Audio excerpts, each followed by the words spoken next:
Our world today is slipping from the grasp of sanity. People nationwide are far too narrow-minded to see worldly issues clearly. They judge situations by looking at half of one side, and this is destroying our country's safety and security. People in our country tend to care more about a foreign terrorist's personal rights than our entire country's well-being. With interrogation methods becoming increasingly limited, our country is looking weaker and weaker, and our people are being put in more and more danger. Torture interrogation methods should be legal and methodically employed. Let's begin by defining torture. The New Oxford American Dictionary states that torture is the action or practice of inflicting severe pain on someone as a punishment or to force them to do or say something.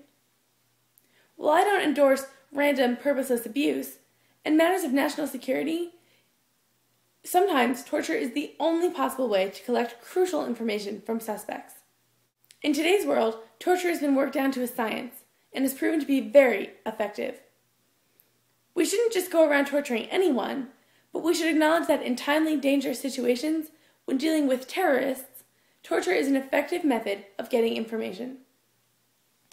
Torture isn't simply abuse. It's a scientifically researched and carefully used tool that can potentially destroy a terrorist's plans. This could be the deciding factor in saving hundreds of thousands of lives. I'm not supporting torture as a punishment, but as a means of prying necessary information from malicious killers. Glenn Greenwald, a constitutional and civil rights litigator, put it perfectly when he wrote on glenngreenwald.blogspot.com, "Anyone who accepts reality must acknowledge that torture works.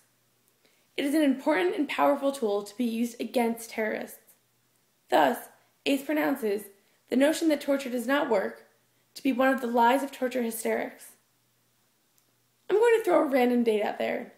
Do any of you remember what happened on September 11th, 2001? That was the day that Al-Qaeda terrorists flew planes into United States national memorials, and 2,976 Americans were killed.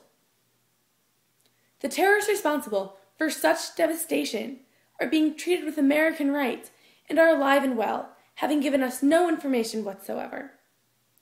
Do you think these people who are responsible for this atrocity should be treated with American rights?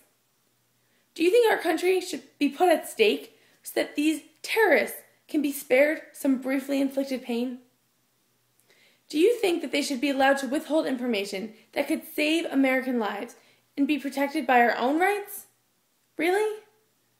These villains should be forced by any means to reveal what they know to us, or be punished with death.